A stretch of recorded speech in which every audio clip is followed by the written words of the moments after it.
تبداي مشروع من البيت ولكن مالكيش في التسويق، او انت اوريدي خدتي خطوات وعندك مهاره زي الهاند ميد او بتعملي شموع او اكسسوارز، بس برضو التسويق بياخد منك مجهود جبار والنتائج وحشه جدا ومفيش مبيعات. عشان كده عملت لك الورشه اللي هتغير مسار البيزنس بتاعك حرفيا تماما، لان هدفنا انك تشتغلي مجهود اقل وارباحك تبقى اعلى.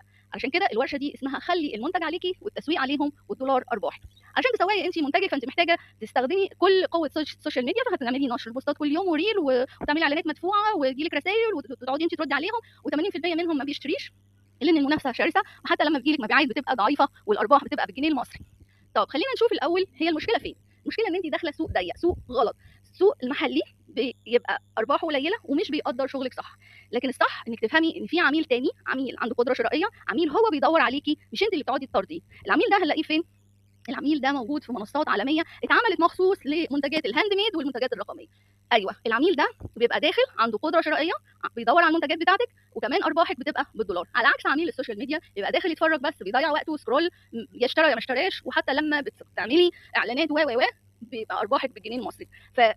انهي افضل ليك؟ انك تسوقي منتجاتك على المنصات العالميه ويبقى منتجك بيلف العالم، بيشوفوا في امريكا واوروبا وبيدفعوا لك ارباحك بالدولار وعندهم كمان قدره شرائيه عاليه، ولا ان انت تقعدي تسوقي على السوشيال ميديا ويوم ما ربنا يكرمك وتكسبي يبقى ارباحك بالجنيه المصري؟ علشان كده انا هعلمك في الورشه دي ازاي تعرضي منتجاتك بشكل احترافي، وازاي تسعري، وازاي توصلي للعميل خارج مصر، وازاي تستفيدي من المنصات العالميه دي، وهنعرف مع بعض ايه هي المنصات دي. طب انت لو ما عندكيش مهاره في الهاند ميد، هعلمك حاجه جديده خالص ناس كتير ما بيتكلموش عنها، اللي هي المنتجات الرقميه. ايوه، يعني ايه المنتجات الرقميه يا امال؟ يعني منتجات انت بتصمميها زي الطابلوهات، زي الوول ارت، زي ورق التلوين. الحاجات دي بره ثقافتهم مختلفه عن السوق المحلي. الناس دي بتطبع ورق التلوين وبتدفع فيه فلوس كويسه، فرق العمله هو اللي بيعمل لك ارباح. ميزه المنتجات دي ان هي من غير شحن، من غير مخزن، بتباع هي 1000 مره، انت مش بتحتاجي كل مره تبيعيها تصنعي جديد، لا، يعني عملتي طابلو مره واحده وبتباع هو الاف المرات، بتنسي اصلا ان انت عاملاه، فده كانك حاطه فلوس في البنك بتجيب لك ارباحك كل شهر. طبعا كل ما بتكتري في المنتجات دي كل ما ارباحك بتتضاعف، وممكن حاجات انت عاملاها النهارده تلاقيها بتجيب لك ارباح لسنين قدام. كل ده بعد ظهور الذكاء الاصطناعي، لان الذكاء الاصطناعي غير المعادله تماما.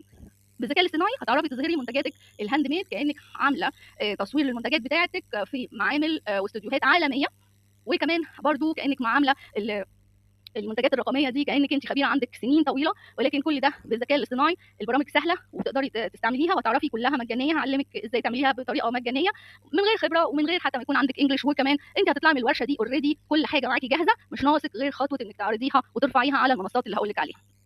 يعني في الورشه دي هتعرفي ازاي ايه الفرق بين التسويق على السوشيال ميديا والتسويق على المنصات دي اللي حرفيا بيدخلها اكتر من 400 مليون زائر شهريا، شخص جاهز يشتري منتجات هاند ميد ومنتجات رقميه. عشان كده الورشه بتاعتنا للحاجتين دول.